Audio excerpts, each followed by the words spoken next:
bien bonjour à tous, ici Zanarkand et je suis en compagnie du grand, d'immense Smoothie. Bonjour à tous, ici Smoothie. Ok, bienvenue dans le deuxième épisode de ce Master of Flags. Aujourd'hui, nous allons commenter une game qui m'opposait moi au grand, ah non lui il est nul, à Chris le Zerg. Bah voilà, bonjour Chris. Chris est absent, pourquoi tu lui parles? Alors, on sait jamais, peut-être qu'il est quelque part, qui t'explique. Chris, si tu nous écoutes, on te fait un gros big up. Alors, cette game qui part sur du bon gros cheese avec des sondes et des drones en production, qu'est-ce que t'en penses? Bah là, je pense que je donnerais vraiment l'avantage à Zanarkand parce qu'on voit tout de suite sa micro-gestion de prop. Ouh là là là, là, on le voit. Regardez. Le pylône, magnifique pylône. Oh là là là là, le 100 d'APM pour poser ce pylône. Est-ce que c'est pas du skill ça? Ah bah moi, je pense qu'on voit tout de suite le niveau ici. Je te le dis tout de suite, je sais pas du tout si je gagne cette partie.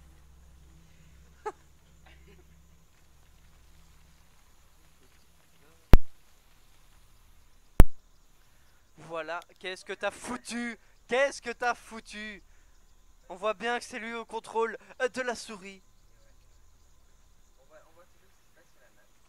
Évidemment, t'avais pas remarqué.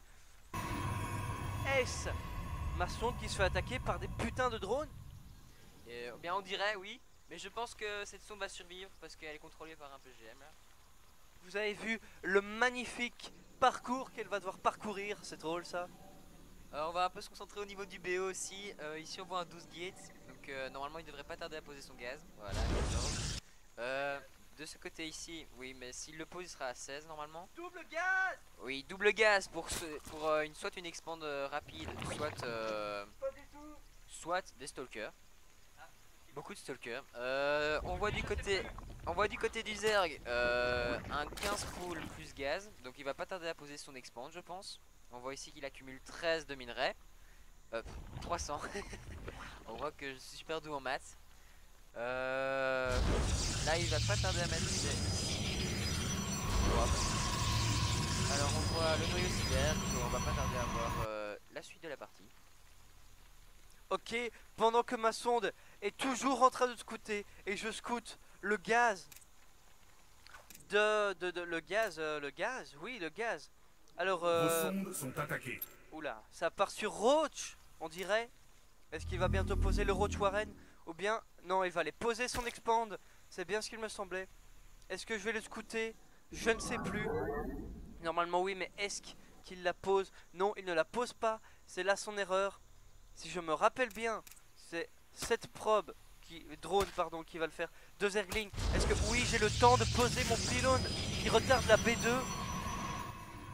Pour ceux qui nous écoutent et qui ne savent pas pourquoi poser ce pylône, c'est vraiment très intéressant parce que ça retarde l'expand du Zerg. Donc vous voyez ici, il ne peut pas poser son expand. Donc ça c'est vraiment bien joué de la part de Zanarkand. On va voir là on voit vraiment 720 de minerais, c'est vraiment énorme. Ça donne vraiment beaucoup de retard. On voit déjà qu'il est 4015. Normalement il devait la poser à 16 je pense. Ouais, c'est ça, à 16. Et là on voit vraiment, ah voilà, là il va la poser sur la B3, c'est ce que beaucoup de Zerg font. Je pense qu'après ça il va faire directement sa B2. Mais si il ne le fait pas, il peut partir voilà, Roche Warren et il peut faire un gros push. On verra bien ce qui va se passer sur la suite de la game. On voit déjà un petit supply block là. Oui, le supply block de la part du Zerg. Et c'est bien un stalker qui est envoyé de la part de Zanarkand pour éliminer ce drone qui va réussir à s'échapper, dirait-on. Espèce d'enfoiré de drone. Le Mother Core qui est en production. Un deuxième stalker qui va être envoyé si je ne m'abuse. La petite musique qui se lance. On n'explique peut-être pas assez bien le principe des larves. En fait, quand on a sa couveuse, il faut faire une reine qui est faite à partir de bassin. Enfin, il faut avoir le bassin génétique. Une fois qu'on a cette reine, il faut absolument gérer ce sort qui est générer des larves. Avec ça, on produit plus de larves, ce qui fait qu'on peut produire plus d'unités. Donc, il faut avoir environ une queen par. Couveuse. Et il faut absolument les faire pour avoir une grosse macro et pouvoir surmener son adversaire.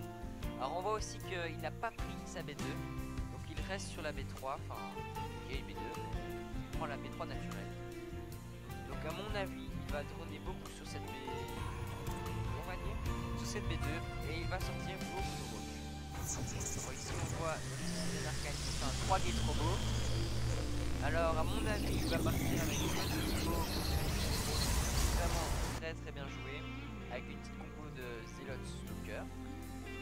Là on verra bien qu'il montre complètement le vélo puisqu'il y a les roach qui seront vraiment bien défoncés par les immortels. Et les Zealots qui vont exploser les Zerlings. Je vous rappelle que les Zealots trichotent un Zerling, mais avec l'amélioration plus 1 d'attaque de la forge, il les two-shot, donc c'est vraiment quelque chose d'intéressant.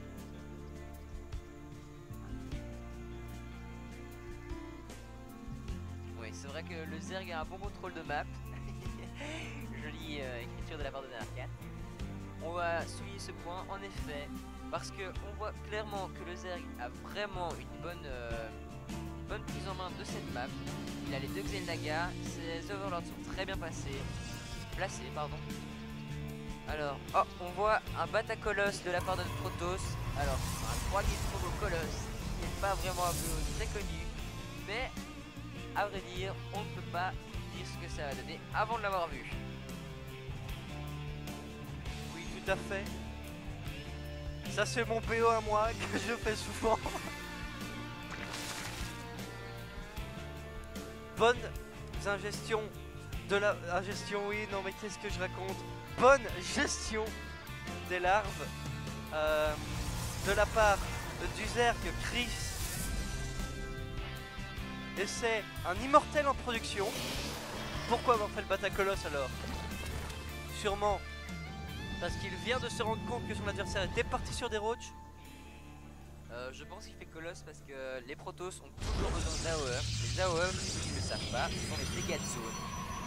Donc l'armée Protoss doit toujours avoir soit des Colosses, soit des Templars, qui sont vraiment très puissants. Et c'est ça qui fait la force du Protoss.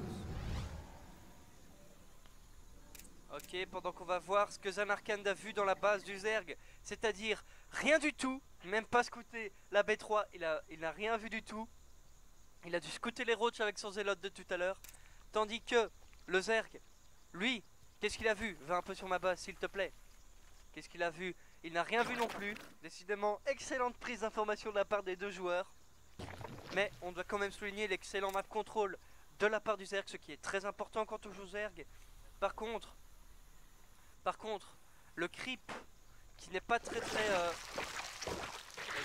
quand je dis ça, il en lance. Je pense quand même que cette game nous réserve encore quelques surprises. Un autre zélote qui est envoyé pour scouter. 2e immortel en production, ou bien c'est le 3e, je ne sais pas. De la part, 3e immortel de la part de Zanarkand. Au niveau du point économique, la B2 du Zerg qui lui fait prendre un avantage au niveau du minerai, au niveau du gaz, c'est kiff. Le zélote, est-ce que le zélote est déjà tombé? Les injections qui ont été oubliées pour le Zerg, que ce soit sur sa B1 ou sur sa B2, Zanarkand devrait peut-être sortir maintenant. Nous ne savons pas. Évidemment, quand je dis ça, il sort.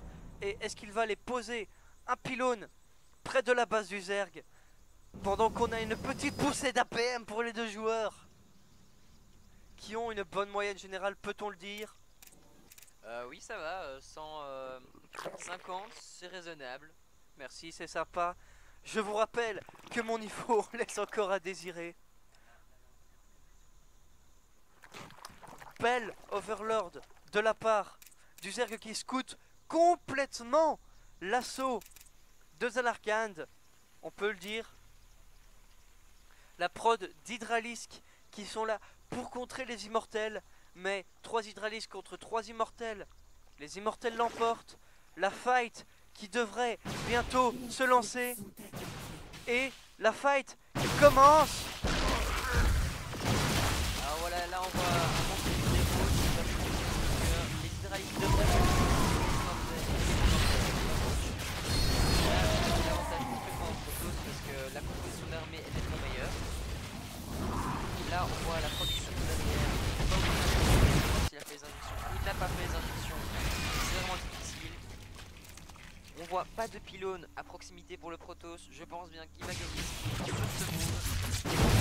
Là, on voit beaucoup de qui en production par le Zerg. Mais bon, on voit aussi qu'il n'y en a pas sur le Protoss. L'oubli du pylône de la part du Protoss.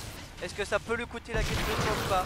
Mais comme l'a souligné Smoothie, le Zerg qui reprod en masse des unités, mais des roach, même s'ils sont 8 contre 3 mortels, c'est pas fort. Pendant que c'est la main qui prend les dégâts. Là, on voit un petit investissement de la part de Zerafen. Il se met au-dessus de la chose. Il met son noyau stationnaire ici pour voir ce qu'il fait. Alors, qu'est-ce qu'il fait?